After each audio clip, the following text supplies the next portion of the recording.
after I remove the bees, either cut out or extraction from the structure, then actually the real work begins. First of all, I need to confirm whether there is a queen or not.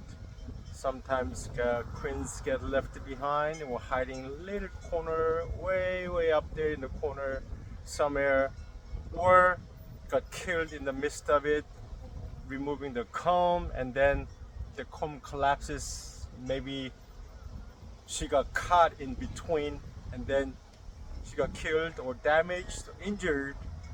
So many things could happen. If I have a time for it, probably I go through methodically and look for the queen and then save the queen.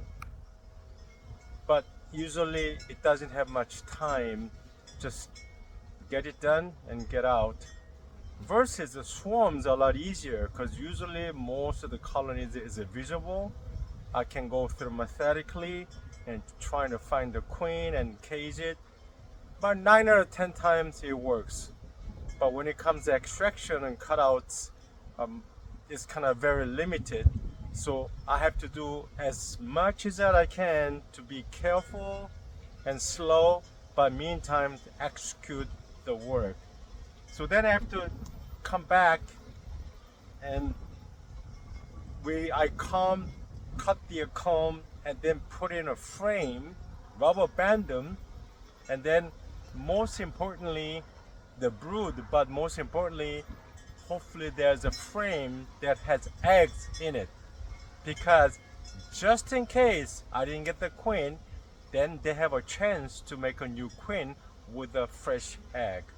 Okay, so what I'm doing is, and I have gone through and then located the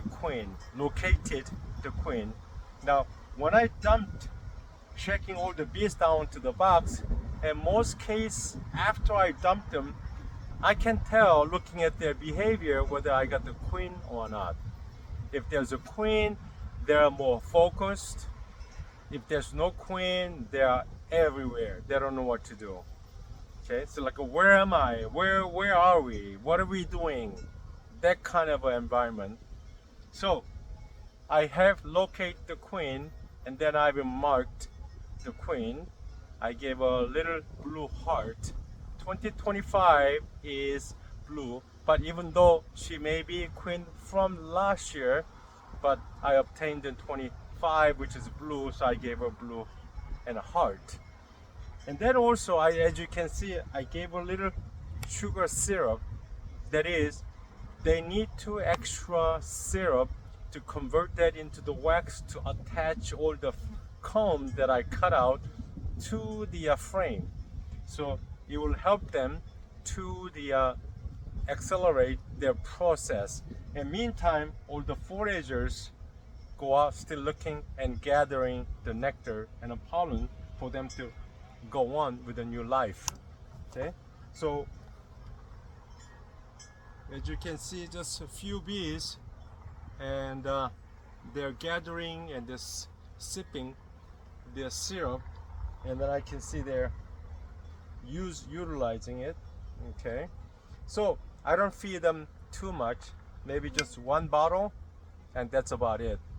And then if this colony is really big, or if I think they need more work, maybe I give it 2, but that it's just for the jump start in a new place.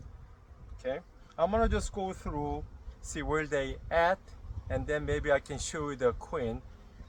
And while I was doing the extraction, I was able to tell what color or how dark the queen was. And then these bees were pretty dark, so I knew it was a dark queen. But what does that mean? I don't know.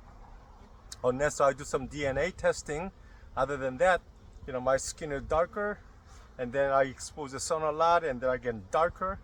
And some people just stay inside working in an office and always pale white. So it's all different. Besides, these bees are locally bred, so who knows what's inside. Okay, it just signifies, just it doesn't signify anything. It just shows that they're different color. Just like in United States, we are all mixed of a race and a color of the skin and so forth. So anyway, I'm gonna see where they at. Okay.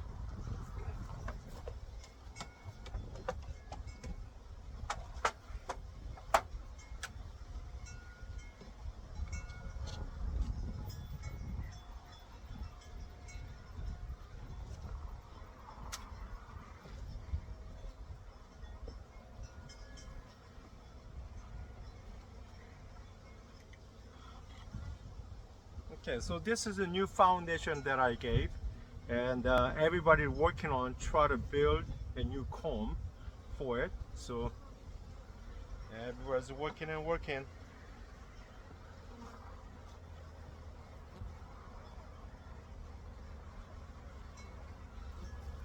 Okay, so this is again, as you can see, the comb was short, but it was a larger frame, the rubber banded, and then they're working on, and they are trying to attach the frame to attach the comb to the frame. Okay, and consider this is pretty good size of a colony. Okay, as you can see on this side, they already attached to the frame, and same as this here. Okay, and then there's some other brood are hatching out, and they're joining the force to working forward.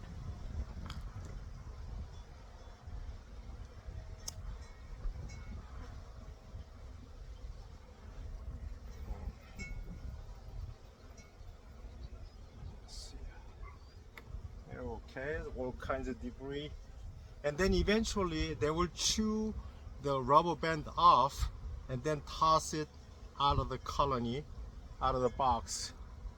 So every single one of them, they are working hard.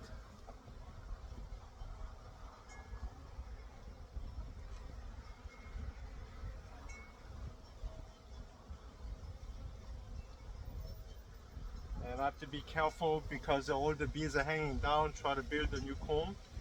Okay, I'm gonna just check a little off, I don't want to fall off from the frame. And then there's right there on the corner, the queen with the blue marking on it. Although you can see. Okay, yeah, right there, right in the middle. She's pretty dark. Okay, she's going down. How's everybody? Okay, is there any combs ready for me to lay eggs?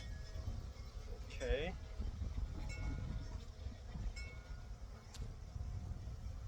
So they are pretty much covered every single frame that I gave them, and they are working really hard. Okay. So this is how they are, and then they will continue to grow, work, and try to establish a new life at the new home. Okay. All right. So then now a lot of people are asking, oh, when are they gonna make honey? Okay. Probably this is the end of July, and the nectar flow is kind of slowing down. And if they can establish through this year, it would be great. And then hopefully I can grow them through the winter, and then probably February and March I may be able to get some honey store. So I would say about a year. So meantime I have to really tend them really well. Okay. All right, so now you know the insights.